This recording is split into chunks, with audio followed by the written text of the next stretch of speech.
What would you do if the person who finally gave you a reason to live suddenly vanished into a freezing, pitch-black storm? Imagine standing at the edge of a dirt road, holding an empty shawl, realizing the woman you secretly love has run back into the shadows of the world because she believes she is nothing but a curse to you. The rain pours down, erasing her footsteps. If you don't find her in the next 10 minutes, she will disappear forever into the abusive cycle of the streets. But as the clock ticks, a devastating truth begins to surface, a truth that involves a cruel betrayal from the very people she trusted. Will love be enough to heal a shattered soul, or are some broken pieces meant to be lost in the dark forever? The morning sun usually brought peace to the vast, green expanses of the farm, but today, the air felt heavy. Near the old wooden barn, a young woman named Maya stood frozen, her hands trembling as she clutched a rusted metal bucket. Just a few months ago, Maya was completely homeless, wandering the concrete streets, starved, shivering, and invisible to the world. It was Phuc who had found her collapsed near the village road. It was Phuc who had brought her here, offering her a warm bed, a job at the farm, and a glimpse of human dignity. But trauma is a shadow that doesn't fade easily. Even now, safe within the boundaries of the farm, Maya remained incredibly timid. Her eyes constantly darted around, terrified of crowds, always expecting a blow or a harsh word. She worked twice as hard as anyone else, desperately trying to prove her worth, terrified that if she paused for even a moment, she would be thrown back into the cold. Look at her pretending to be a decent worker. A sharp, mocking voice sneered from behind the tool shed. Maya stiffened, her breath catching in her throat. Two local villagers stood nearby, leaning against a tractor, their eyes filled with deep judgment and disdain. They didn't care that she worked until her fingers bled. To them, she was just a parasite. Once a beggar, always a beggar, the second villager added, raising his voice so it would cut straight through the quiet yard. Phuc is too soft-hearted. He doesn't see that she's just waiting for a chance to steal from him. People like her don't change. They carry filth wherever they go. Every word felt like a physical strike to Maya's chest. The fragile confidence she had spent months building shattered in an instant. The bucket dropped from her limp hands, clattering loudly against the hard dirt. Water spilled everywhere, soaking her worn-out shoes. She didn't look back. She couldn't bear to let them see the hot tears streaming down her face. She turned and ran toward the safety of the greenhouse, her heart hammering against her ribs like a trapped bird. She truly believed she was nothing but a heavy burden, a dark stain on Phuc's clean, respectable life. From the porch of the main house, Phuc witnessed the entire scene. His jaw clenched, and his fists tightened at his sides until his knuckles turned white. He didn't care about the gossip, but seeing the raw pain on Maya's face tore something deep inside him. Over the past few months, his initial pity for the homeless girl had transformed into something profound, deep, and irreplaceable. He had watched her gently tend to the young seedlings, her quiet diligence, her soft smile when she thought no one was looking. He had fallen in love with her resilience, her gentle spirit, and her quiet grace. Phuc immediately walked over to the two men, his voice low, steady, and dripping with an undeniable warning. If I ever hear you speak about her like that again, you will never step foot on this property. Maya is a part of this farm. She is a part of my life. Remember that. The men muttered an apology and scurried away, but the damage was already done. Phuc hurried toward the greenhouse, his heart heavy with anxiety. He found Maya frantically sweeping the floor, her movements erratic and desperate. Her tears were falling into the dust. Maya, stop, Phuc said gently, reaching out to touch her shoulder. She flinched violently, pulling away as if his touch would burn her. I'm sorry, Phuc. I'm sorry I dropped the bucket. I will clean it up. I will work late tonight. Please don't be angry. Please don't send me away. Maya, look at me, Fook pleaded, his voice breaking with emotion. He stepped closer, ensuring his movements were slow and non-threatening. I am not angry. Those men were wrong. You belong here. You are safe with me. Maya looked up, her eyes wide, red, and swimming with a profound ancient sorrow. You don't understand, Fook. They are right. People look at me and they only see the dirt from the streets. I bring shame to you. Every time someone looks at me, they remember where you found me. I am just a gan nang, a burden to your kindness. Before Fook could offer a response, the heavy sky above suddenly split open. A massive explosion of thunder rumbled across the valley, and a violent, torrential downpour began to lash against the glass roof of the greenhouse. The sudden darkness of the storm seemed to swallow Maya's fragile hope entirely. She looked at Fook one last time, a look of devastating farewell in her eyes, before she turned and sprinted deep into the shadows of the residential quarters. Fook wanted to follow her, but duty called him away as the farm workers began shouting about a flash flood threatening the lower crop fields. He had to secure the property first, a choice he would regret within the hour. By midnight, the storm had reached its peak. The wind howled through the trees, rattling the window panes of the main house. Unable to sleep, Fook walked down the hallway to Maya's small room, carrying a warm blanket and a cup of herbal tea. He knocked softly. No answer. He knocked louder, his anxiety spiking. Maya? Silence. Fook pushed the door open. The room was freezing. The small window was wide open, rain spraying across the floor. The bed was neatly made, untouched. On the wooden table sat the clean clothes Fook had bought for her, folded with absolute precision. Next to them was a small, torn piece of paper with trembling handwriting. Thank you for saving me. I cannot ruin your life anymore. Please forget me. Panic, cold and sharp, seized Fook's heart. No, no, no, he whispered. She had fled into the heart of the storm. She had no money, no coat, and no place to go. She was walking straight back into the nightmare she had barely escaped. Without hesitation, Fook grabbed a flashlight and ran out into the pouring rain. The mud sucked at his boots, slowing him down, but he didn't care. He shouted her name into the roaring wind, his voice swallowed by the thunder. Maya, Maya. Where are you? He ran down the pitch-black village road, the flashlight beam cutting through the sheets of rain. The darkness seemed infinite. He checked the old bus stop empty. He checked the abandoned market stalls nothing. Fear began to paralyze him. If she reached the main highway, she would be gone forever. He pushed his body faster, his lungs burning, his vision blurred by the freezing water. He couldn't lose her. He refused to let the world break her again. Nearly an hour later, Fook found her. At the old stone gate at the edge of the village, slumped against the wet concrete, was a tiny, shivering figure. Maya was curled into a ball, her arms wrapped around her knees, soaked to the bone. She was hyperventilating, her teeth chattering violently as she stared blankly into the dark road ahead. She looked exactly like the broken girl he had found months ago. Maya? Fook screamed, dropping his flashlight into the mud as he fell to his knees in front of her. Maya gasped, trying to push herself backward against the stone wall. Go away, Fook. Leave me here. This is where I belong. In the dark, in the dirt.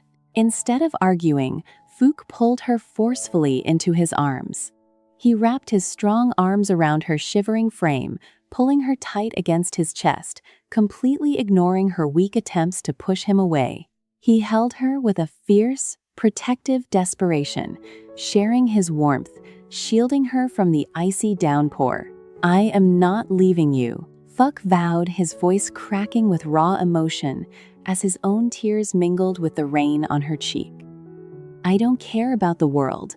I don't care about their words. If you go back to the dark, I will follow you there.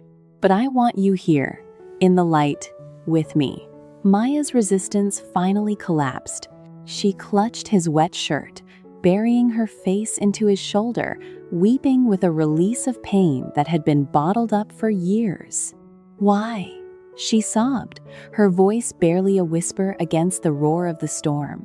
"Why do you care so much about someone like me?" Phuc lifted her chin, forcing her to look into his eyes, which were filled with absolute certainty. "Because I love you, Maya. Not out of pity. Not because I want to rescue you. I love your strength. I love your heart. I promise you, for the rest of my life, I will be your shelter. I will protect you from every storm. You are not a burden. You are my home."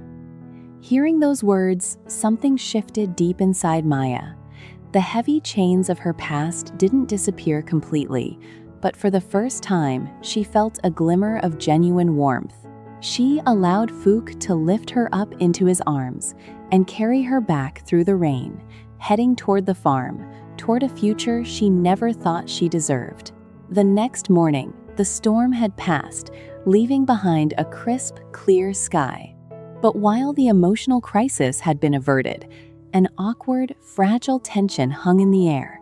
Maya was back at the farm, resting, but both she and Phuc were incredibly shy around each other after the intense confessions of the night before. They didn't know how to transition from a rescuer and a survivor into two people who shared a mutual love. This did not go unnoticed by the owners of the farm, CEO Jack and his wife, Tu Tien. Sitting in the main office, Jack looked out the window, watching Phuc awkwardly hand a basket of apples to Maya, both of them blushing and looking at the ground before quickly walking in opposite directions. Jack chuckled, shaking his head. "Look at them, Tu Tien.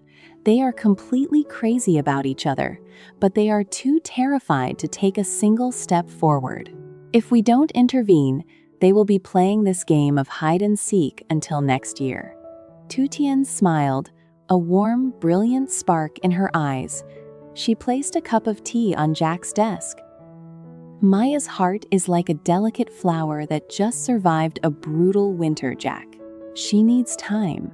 But she also needs to see that she belongs here, that she has power and value. Phuc is too polite to push her." Jack leaned back in his chair, a mischievous, brilliant grin spreading across his face. "Then it's time for the management to create a little strategic intervention.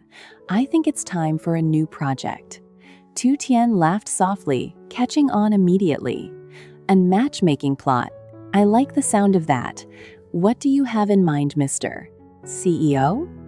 Within an hour, Jack called Phuc and Maya into the main office. He maintained a perfectly serious, professional demeanor, though his eyes danced with hidden amusement. "Phuc, Maya, thank you for coming," Jack began, unrolling a large blueprint map of the property on the table. "As you know, our farm is expanding.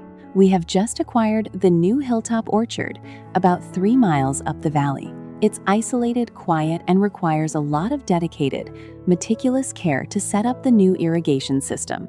Phuc nodded, his professional instincts kicking in. "Yes, boss. I can head up there with the main crew tomorrow." "No," Jack interrupted smoothly, raising a hand. "The main crew is fully occupied with the flood repairs in the lower fields. I need someone I trust implicitly to manage the hilltop orchard. Phuc, you will be the lead manager for this project." Jack then turned his gaze directly to Maya, his expression softening into one of deep encouragement. "And Maya, I want you to be the sole assistant administrator for the hilltop orchard. Your attention to detail with the young seedlings is exactly what that soil needs.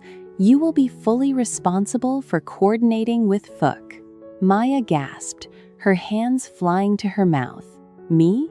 But, boss, I don't know if I am qualified. Surely someone else." "I don't make mistakes with my staff, Maya," Jack said firmly, with an air of absolute authority that brooked no argument. "I trust your work. Phuc trusts your work." The position is yours. You two will need to spend the next few weeks up there, working side by side, completely uninterrupted by the rest of the farm operations. Do you accept? Maya looked at Fuck, who was trying very hard to hide the massive, hopeful grin spreading across his face. She felt a surge of pride. Jack wasn't offering her charity, he was offering her responsibility. She took a deep breath, straightened her shoulders, and nodded. Yes, boss. I will do my absolute best. The matchmaking plot designed by Jack and Tu Tien didn't stop there.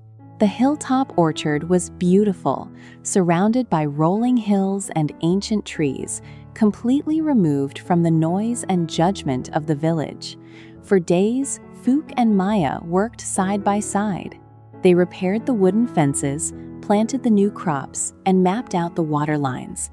Without the pressure of crowds or onlookers, Maya began to change. Fook didn't treat her like an assistant. He treated her like a true partner. He listened to her ideas, praised her insights, and shared his knowledge without a single hint of condescension. Every evening, as the sun began to dip below the horizon, casting a warm golden glow over the hills, Tu Tien would execute the second phase of the plan. She would arrive at the hilltop cabin under the pretense of delivering supplies or reviewing paperwork. "Oh, look at the time!" Tu Tien cried out one evening, looking at her watch with a highly exaggerated expression of surprise. "Jack just called me. A major distributor arrived early at the main house, and we absolutely must host them for a late dinner. Fook, Maya, I brought up all this fresh food for a barbecue, but Jack and I have to rush back down. It would be a terrible sin to let it go to waste. Please, stay here and eat it. We will see you tomorrow." Before either of them could utter a word of protest, Tu Tien gave a cheerful wave, hopped into her truck, and drove down the mountain road, her laughter echoing in the evening air. Left completely alone in the tranquil twilight, Fook and Maya looked at the massive basket of marinated meats, fresh vegetables, and a small lantern Tu Tien had intentionally left behind. Fook laughed, the sound rich and easy. "Well, we can't let Tu Tien's hard work go to waste. Let's start the fire." As the stars began to blanket the night sky, the crackling of the small bonfire created a magical, safe haven. The aroma of grilled food filled the air. Maya sat on a wooden log, the warm lantern light illuminating her face. For the first time since Fook had known her, the tension in her shoulders was entirely gone. She looked radiant, peaceful, and beautifully alive. Fook walked over, handing her a plate, and sat down right beside her.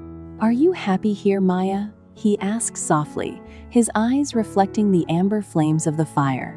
Maya took a slow bite, looking out over the valley, where the distant lights of the main farm sparkled. "I didn't know life could be like this, Fuck. For so many years, my world was just concrete, cold winds, and the fear of tomorrow. I forgot what the stars looked like because I was always looking at the ground, begging for scraps." She turned to look at him, her eyes shining with deep, unshakable gratitude. "But here, with you, with Jack, with Tu Tien, I feel like a human being again. I feel like I have a name." Fuck reached out, gently covering her hand with his. This time, she didn't flinch. She closed her fingers around his, holding on tight. "You have a beautiful name, Maya. And you have a beautiful future. You survived the dark so you could find your way to this light." As the weeks rolled by, the transformation was complete. Under the careful, loving guidance of Fook and the protective umbrella of Jack and Tu Tien's clever orchestrations, Maya blossomed into an indispensable leader on the farm. She no longer hid from the villagers. When she walked through the local market to buy supplies, she held her head high, her speech confident, her smile warm and genuine. The old gossips who had once tried to tear her down now looked at her with respect, unable to deny her competence and the obvious love that surrounded her. One beautiful evening, A small celebration was held at the main farmhouse to mark the successful completion of the Hilltop Orchard project. The yard was decorated with fairy lights, and the sound of music and laughter floated on the gentle breeze. Anna, a young worker from the neighboring field, watched Fook and Maya from across the yard, her face lighting up with a brilliant, knowing smile. She nudged Tu Tien, pointing toward the garden path. There, standing under a canopy of white roses, Fook slipped a beautiful, simple silver ring onto Maya's finger. It wasn't an extravagant diamond, but it symbolized a promise of eternal protection, equality, and unconditional love. Maya didn't cry tears of sadness tonight. She laughed, a sound of pure, unadulterated joy, as she threw her arms around Fook's neck, accepting his proposal under the watchful, proud eyes of their chosen family. Jack stepped up beside Tu Tien, placing an arm around his wife's waist as they watched the young couple share a tender, beautiful embrace. Our irrigation system works perfectly, but I think our matchmaking system works even better, Jack whispered with a proud smile. Tu Tien rested her head against his shoulder, her eyes reflecting the beautiful lights of the celebration. Love doesn't just happen, Jack. Sometimes it needs a little room to grow, a safe harbor to heal, and a family to believe in it when the rest of the world refuses to. Maya looked